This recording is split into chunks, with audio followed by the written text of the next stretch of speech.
And then what advice for those that have been impacted by some recent layoffs in tech sales? Yeah, in the market will always go up and down, and technology will continue to grow. And there's plenty of jobs and right opportunities. So if people are impacted, that I'll guarantee you there's companies out there that are looking to either top grade or bring great people in. So keep your network out there, keep your network going, and don't get down. It's a point in time because the market's going to turn back. Yep, absolutely.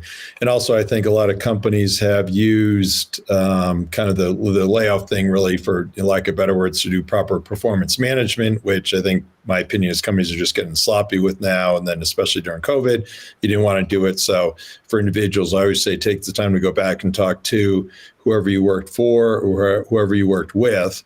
And you don't want to put them on the spot for HR reasons, but just say, hey, what are some things, what do you view were my strengths? What are things I could do different or better to improve? Because that information is invaluable as you go forward into your next job, right? Yeah, and there's definitely companies that'll still, from our side, there's great opportunity. There's some good people out there on the market. So, that's what we're looking to do. Awesome. And what about feedback for talking about that, reps on your team now, in terms of kind of what are you trying to coach and advise? And obviously there's a lot of things, assume they're doing well, but kind of, are there kind of 2-3 things you're trying to oversteer on from a behavior perspective to improve their results?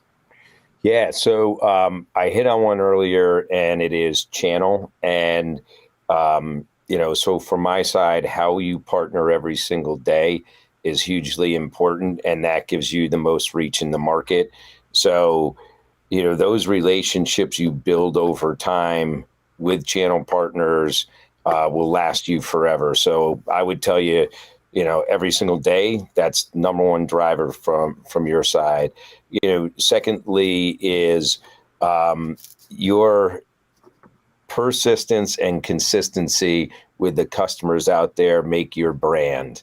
And, when you sit there and interact with them and you give them what they need and you help them hit their goals, that brand will carry you forever. So, don't ever discount having a customer and a customer relationship, because that will carry you. From my side, consistently hit the expectations. Now, right now we're at the end of the quarter, so I know all the deals that are out there, and I expect everybody to either, to your point, by this time of the quarter, they should have come up and told me it's not going to happen. So all the ones should come in. Gotcha. What are old? I do that weekly post. It might be old school, but, and I'm just so always amazed sometimes with the kind of misjudgment. And one of the easy ways I always found to do it was, okay, you have a proper recap note that says, here's where we're at, here's what's going on, the next steps, the timing, getting the order, right? And it seems that that's almost something of a lost art too. Oh, it's crazy. Like a reverse timeline to an order, to me is like the number one thing. And, and you can bring it up anytime in a sales cycle and that, but I'm amazed how much, whether they get, a salesperson gets comfortable with the sales situation they're in, but, that reverse timeline is key. And, whenever people do it and they sit there and go through it, they're like, generally they will close at a much higher rate. Yep, absolutely. So we have from Bill Hogan chiming back in, Cohesity is showing up more and more as a cyber solution for expanded use cases. Anything different for you here as your tech is taking you to new places? Definitely different for us. So one is we got to get everybody trained in the organization. Two is from a technical specialty side, we're building up more than that. And then from a partner side, some of our announcements are with companies like Tenable, CyberArk, Palo Alto. So it's more partner and alliances for us to do, and we continue to build that every day. Awesome. Very cool. And I guess if you want to put in any password lists, identifiers, who to partner with, right? Yes, exactly. So we get beyond identity, we get them out there, we get them going. I got to figure out if that could fit in our alliance, but I'm sure Billy will let me know. There you go. You already have a note in your inbox. Uh, and Eric Coe says agenda and follow-up notes, true cytalisms. Yes. So I've many pet issues or problems or things to focus on for sure. Now, what about kind of at Cohesity in your experience over the years, kind of the importance of sales ops and RevOps? And I kind of take the view that, you go back 10 years ago when I had operating roles, it was kind of all kind of rear view mirror data, which was nice. It really doesn't do much for you talking about the future, but just now there's so many, great tools out there to help you, look into the future.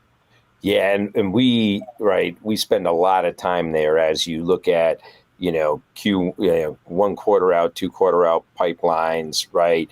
The stages of the pipeline, where they are, and your business as you move forward. So, I would tell you that traditional sales ops, I look as the doers, and then that kind of RevOps strategy side has to be very, very, very strong. And I spend a lot of time there. And then when you look at it, what it gives me is what can I go back to the field and set for their priorities and/or, their metrics to hit. And, so for us, net new logos is always harder. And we found that at Pure too.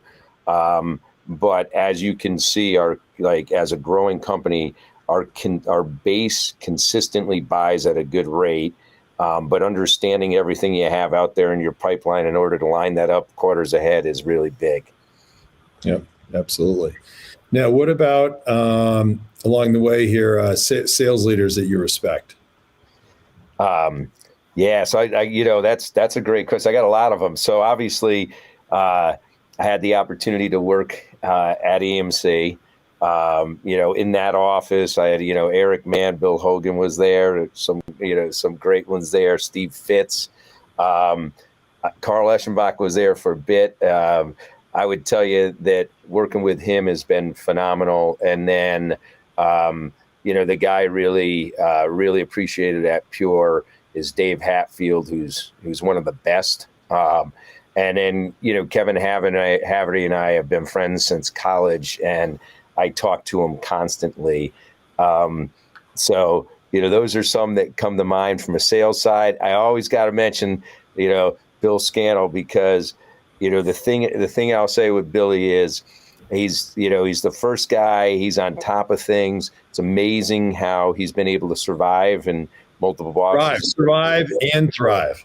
And thrive. And and the other thing with Billy is he's the most competitive freaking guy, that I've seen out there. And I kind of model myself at that, man. So I'll give him a lot of kudos. Yeah. Awesome. Great guy for sure. And what about anybody on the CEO front? Well, I got to say Sanjay, right? So he's the best 6-month CEO. He's just starting it. At EMC, we had 3 amazing ones, right? Dick Egan, Mike Ruckers, and Joe Tucci, and each one of them is different for phases. Pure, Scott Dietzen as a startup CEO who kind of took us from, tiny into being public was amazing. So, it's been an honor for my side to have a career to work with those 4 CEOs. It's been great. Awesome. Without any advice that you've received along the way from otherwise? So the one of them told me, and that is, it's we, not I, which is a simple thing. And part of that is being humble. And, I always believed, I grew up in a house where it was about hard work. It was about being a good person, and it was about family. So, I always go back to my dad, and, he's the one I look up to the most. Awesome. Without advice that you'd give your younger self? Geez, don't ever tell Haverty and a few others about club football, because they bust on me, especially Sheehy. No, my younger self, I would look back and say, trust your gut when you go, and if you think something is going to happen, or believe or have that instinct, you're probably right. And then, from my side as a young kid coming up, you got to believe in yourself, because I go back and look at it now, and I was at a young age running a $800 million business, and I see whether it's my kids or some of the young people in the business now, and there's some really, really smart people that can do a lot, and just believe and learn every single day. Yeah, absolutely. So back in your Trust Your Gut, I mentored for a while with Greg Brown, who's the current CEO of Motorola Solutions, and he had several sayings, but one of which was, if you don't know, you know. So if you're trying to make a decision and you're not sure, whatever that not sure thing, that's it. So you got all the data and objective everything else, but then you compile the data and what are the facts that and then what does your gut say? So totally words of wisdom there by you. So from Tim Radwanski, he's at Convertive, which is a really cool company that helps, I'll say, CROs and companies with their sales and marketing tech stack. Says, great episode, Randy. Curious if Cohesity shares any of your best practices for marketing, sales, RevOps with your channel partners or vice versa in an effort to amplify growth. And I think we might have just lost Kevin. Hopefully Kevin's coming back in. Hey, Kevin. Sorry, Rand. Yeah, no worries. Stuff happens. I'm just glad it's not me. Usually happens with me. So no worries at all. So no worries. So Tim asks what Cohesity does in terms of sharing best practices on marketing, sales, and RevOps with your channel partners and vice versa. So certainly I'll focus the question. There's a lot in terms of product and offering and sales training and all that aspect of stuff, but maybe focus on the RevOps aspect of the question. Yeah. So our crew there, Dan Monahan, and leads it for the U.S., and John Holtman. We do work with some of our partners on, what we do kind of back office on RevOps and that. I'm happy to, sit down and connect you with the right people. From an enablement side, we definitely have a group that does that, but, I'm not 100% sure, what you're looking for there. Gotcha. Yeah. So the idea is, if you have you mentioned Ahead, Presidio, WWT. What do you do to kind of cross-pollinate in kind of any of the best practices or the Cohesity way into those companies? So from our we have an enablement group that focuses on training for our channel. We have a whole curriculum that will do that, and then we will assign, depends on the side of it, an AE to cover that account if it is big enough. So we have national partners, and then we have accreditation across that for all of our national partners.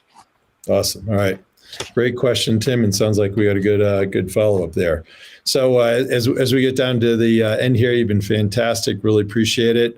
What about any PG Randy story? Well,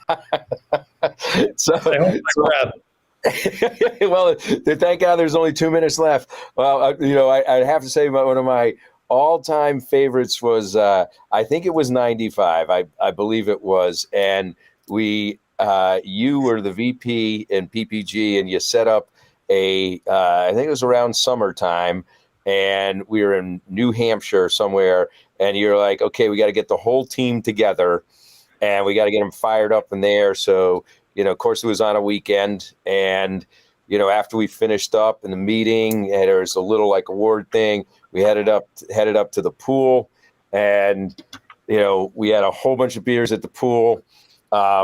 Everybody started going crazy. Randy was wearing a blazer. He had his Rolex on because he was the VP. Next thing you know, a security guard goes in the pool, a whole bunch of other people in the pool. Randy's in the pool. I remember the drum set was floating in the pool too.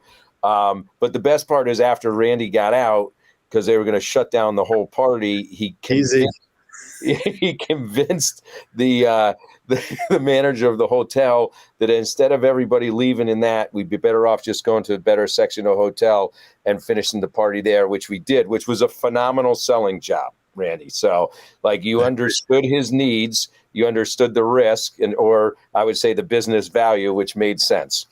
There you go. There you go. Yeah. So it'd be cost avoidance, I think, would be that. Exactly. So anyway, all right. Well, thanks for that. So for those that are members of Sales Community, thanks. If you're not, you can just go to the site, salescommunity.com. There's a link that says winter free. Encourage you to do that. A lot of great content on there. Our prior podcasts. You'll see we're actually booked out every week now. I think it's 25 months or so.